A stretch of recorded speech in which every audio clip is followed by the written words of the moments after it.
I have not failed. I've just found 10,000 ways that won't work you. Thomas Edison. இந்த வார்த்தைகள் உங்கள் வாழ்க்கையை மாற்றும் சக்தி கொண்டவை. ஒவ்வொரு சவாலையும் ஒரு வாய்ப்பாக பார்க்க இந்த மேற்கோள் உங்களை ஊக்குவிக்கும்.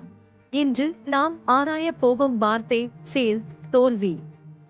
இந்த வார்த்தை பலருக்கு பயத்தை ஏற்படுத்தலாம். ஆனால் அதன் உண்மையான அர்த்தத்தை புரிந்து கொண்டால் அது ஒரு புதிய கண்ணோட்டத்தை தரும். இந்தச் சொல்லானது பழைய பிரெஞ்சு மொழியில் ஃபெயிலியர், தோல்வி அடைதல் என்பதிலிருந்து வந்தது. இது இத்தாலிய மொழியில் ஃபல்லெரே, தவறுதல் அல்லது தோல்வி என்று அழைக்கப்படுகிறது.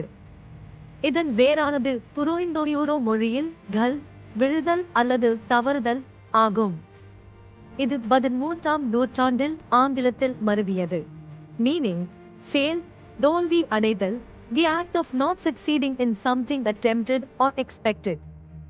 முயற்சித்த அல்லது எதிர்பார்த்த ஒன்றில் வெற்றி பெறாத செயல். யூசேஜ் அவன் தேர்வில் தோல்வி அடைந்தான், he failed in the exam. இந்த உதாரணம் தோல்வி என்பது ஒரு குறிப்பிட்ட செயலின் விளைவு என்பதை உணர்த்துகிறது, ஒருவரின் முழுமையான அடையாளம் அல்ல. ஆங்கில வார்த்தைகளை இப்படி மேற்கோள்களின் மூலம் நினைவில் தக்க வைத்துக் கொள்வது மொழியை நாம் கற்றுக்கொள்ள உதவும் எளிமையான உத்தியாகும். அதாவது எந்த வார்த்தையையும் அதற்கு தொடர்பான இன்னொரு விஷயத்துடன் முடிச்சு போட்டுக் கொள்வது, தொடர்புபடுத்தி பார்த்துக் கொள்வது. இனியும் பல வார்த்தைகளை அப்படி அணுகுவோம்.